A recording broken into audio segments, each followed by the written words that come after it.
Bringing people and communities together on seclosounds.org. Your listening station. Checking it out before you check in on the John Guinn Travel Show on seclosounds.org. Shortly we'll be going to travel news, but I'm talking about flights this week, and before the short break I was talking about frequent flyer clubs. I'm now going to be continuing on that. The airline will probably be a member of a group of airlines, so as long as you fly with another group member you'll still earn points and miles. The main groups are oneworld, SkyTeam, and Star Alliance. If you join one airline per group, you'll be able to earn points on every flight you take. Airlines also have partner schemes where you can earn points if you use a particular credit card, hire car company, hotels, etc. It may work out cheaper to sign up for that airline credit card instead of flying to get your points to a certain level. And if you regularly fly a certain route, check out all the clubs offered by each airline that flies this route, because some are more generous than others when it comes to giving points and exchanging them. I mean, the BA used to say that economy passengers are awarded for 1 mile for every mile flying, which is not strictly true because before they changed their scheme. The amount you collect depends on the distance you fly, the cabin you fly in, the type of ticket you hold, and your executive club tier. On flexible economy fares, you receive 1 BA mile for every mile flying. On discounted economy fares, the non-flexible ticket, probably the cheapest one that came up in your search, you will earn 25% of the actual miles flying. So there we go. There's the one drawback for going for the cheapest ticket. You may not be able to claim the miles. So when you book your flight, you need to weigh up the pros and cons of increasing the price of the ticket to get the extra miles you receive. So if you have a trip in mind for your free tickets, check how many points each airline needs for you to earn it, and you may find that up to double the difference.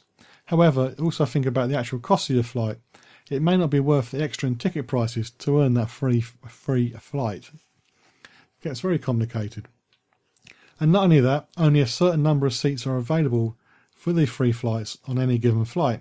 So if you're unable to cash in your miles to fly a particular route and date, check for alternative airports. For example, fly from Gatwick instead of Heathrow, land at Baltimore instead of Washington, and you could also find that partner programs to see if you can book another airline to allow you to use those miles. And if all else fails, demand, in a polite way, to speak to the supervisor at the airline's booking call centre. Supervisors do have discretionary powers to enable you to get that ticket even if the seat isn't shown on the system. But being angry and being obnoxious is not going to get you that seat. Of course, you could also benefit from a new route or connection. For example, Frankfurt has a new route to China. You may be able to use your miles for this flight after paying for the connection from London to Frankfurt. So there's ways and means of getting this ticket, especially if you're on connecting flight. But remember, don't waste your points on a cheap flight and check for expiry dates. It's also important that you're aware of any inactivity clause in your scheme. Not all airlines are the same. BA used to give you up to 36 months, but Qantas only gave you 18 months of inactivity before you lost a lot. If you're unhappy with the return of your current scheme, you can look at converting them to a new one. Websites such as www.insideflyer.com have a tool to show you how you would gain or lose by changing your miles points from one scheme to another. Also, you may not be able to change directly from one hotel to another. An example I found when writing my book, The Travel Researcher's Guide, 10,000 Virgin Atlantic Flying Club miles can be exchanged to Hilton H Honours at a ratio of 1:1, and then you can change to the BA Executive Club on a ratio of 10:1, giving you 1,000 miles. So you do need to be careful. You don't want to lose out. And another option, if you're going to fulfil the inactivity clause, is to donate your miles. You can check to various websites, charity websites, if they have a scheme in place to take your miles. And most importantly, do not dispose of any tickets or boarding cards until you have been credited your new miles, because it could be difficult for you to prove that you went on that trip, and airlines are not always that helpful. If you used miles to get a really great deal on a ticket, what was the route? How did you do it? Was it easy? Was it difficult? Facebook.com/John Guinn Travel Show. I'll be continuing this next week on the John Guinn Travel Show, including how to behave on board, and how to get the best seat on your flight. So make sure you tune in for the show next week. Hello, I'm Mike Barry. And I'm Bob Bluffield. And together with Alan Mullion, we bring you The Grumpy Old Men on Saturday morning between 8 and 10. We take a look back at what's been happening during the week and let's just say discuss it. Oh yes, we do play some good music as well. That's all here every Saturday morning between 8 and 10 on Seclo Sounds. You can make comments about the show at facebook.com/John Guinn Travel Show. And now, travel news.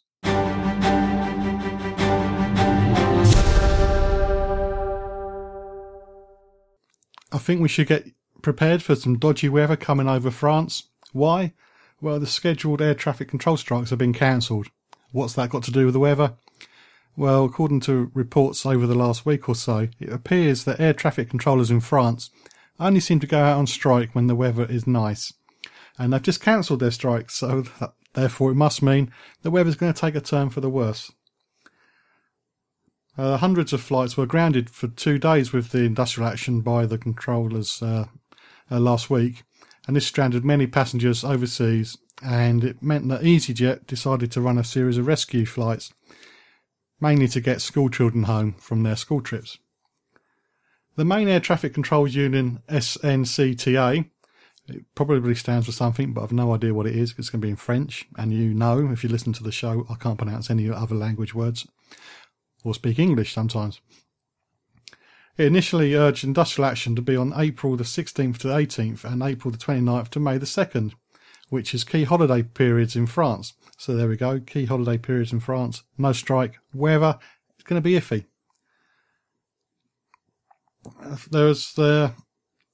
If you were one of the passengers stranded in the strikes last week, how did your airline look after you? They did have a duty of care to look after you, feed you, water you, and perhaps even put you up in a hotel before you can fly. What happened to you? Facebook.com/John Guinn Travel Show. And now for this week's story, which has Ryanair in it. It's not about Ryanair this time, but Ryanair is mentioned. A Ryanair flight attendant has lost his job after taking a £500 camera that was left on the flight and then trying to sell it on eBay. The victim, called Aaron Galloway, had arrived on a half-term break to Prague when he left his SLR camera in the airline seat. The ground crew phoned the flight attendants within minutes, but the cabin crew said there was no sign of the Nikon camera. On his return to the UK, the teacher Aaron went on eBay to look for a replacement and saw his own camera for sale with 35 minutes left on the auction. He told the Sun newspaper, "It was a 3-day auction starting the same day I lost my camera, and the location was Stansted." The flight attendant, Fernando Miguel Andre Vizu, I probably got that wrong, admitted taking the camera when challenged and pleaded guilty in court to the theft of the camera, as well as stealing a Kindle from an unknown owner. The magistrates at Chelmsford in Essex ordered him to attend a drug rehabilitation programme for 6 months and to pay £145 costs. They also imposed a community order and ordered him to do 100 hours of unpaid work. Galloway has criticised the airline, questioning how the camera could have been taken without anyone knowing, and a spokesperson for Ryanair said, "This person's employment was immediately terminated once CrewLink became aware of these court proceedings." Have you lost something on a plane? My wife very nearly lost something. She brought a new top at Gatwick, got to Barbados, and she left the bag on the plane, but we got it back.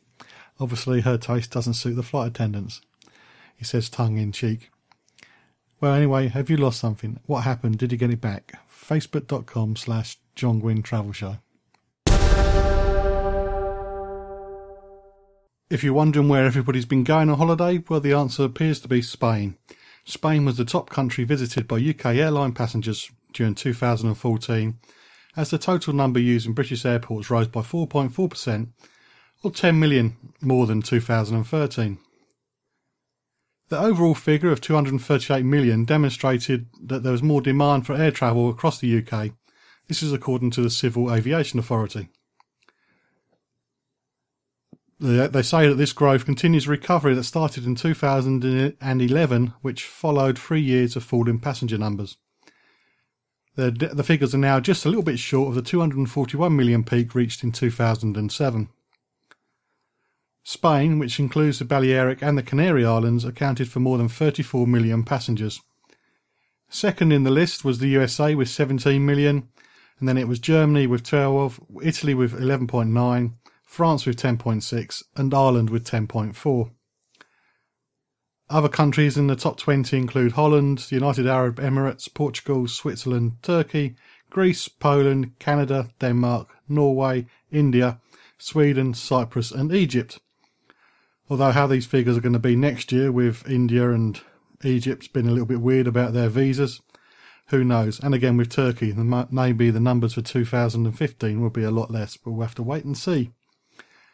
One country that did see a decline in passengers was Australia, which is down by a third from 744,000 in 2013 to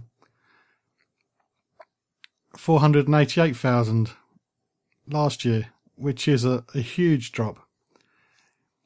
The London airports all recorded a rise in passengers. Unfortunately for Liverpool, Leeds, Bradford, Cardiff and Prestwick, they all said they saw less passengers. More than half, just over 57% of, or if you want it in numbers, it's 124 million of the scheduled passengers at UK airports travelled on UK airlines, and 61 million, or 28%, flew on other EU airlines, and non-EU airlines came to 35 million, or 15% of passengers. The report goes on to say that scheduled passengers carried by UK airlines to and from the UK grew by 5.1%, or 6 million. Other EU airlines carried 6.5%, or 3.7 million more scheduled passengers, while the non-EU airlines' scheduled passengers increased by 4.2%, or 1.4 million. So what's this mean? Well, if the trend continues, it's going to get very, very busy at airports when you go away on holiday, so perhaps you should take more care about when you book.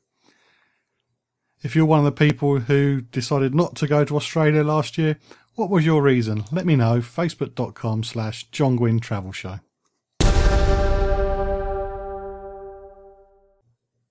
There's another travel warning from the Foreign Commonwealth Office. Although if you've kept up to date in the news in the last few days, you're probably aware of the attacks that have been happening in South Africa. So the Foreign Office has warned British travellers going to South Africa to stay away from certain areas of Johannesburg, Durban and other parts of the KwaZulu-Natal province because of these xenophobic attacks that have so far seen 5 people killed. Local gangs have threatened Congolese, Mozambicans, Nigerians and other non-South Africans living in Durban and began looting shops in the city centre. In response to the attack, many businesses actually closed in Johannesburg early after a message circulated telling immigrants to return to their home countries went viral on social media. And one instance that police fired rubber bullets and stun grenades, tear gas and water cannon in Durban as rampaging crowds sought out victims. The attacks on African nations have been going on for about 3 weeks but have escalated recently, with regular fights between locals and foreigners, according to local reports. The Foreign Office said in an updated travel advisory, there have been reports of localised disturbances and violence.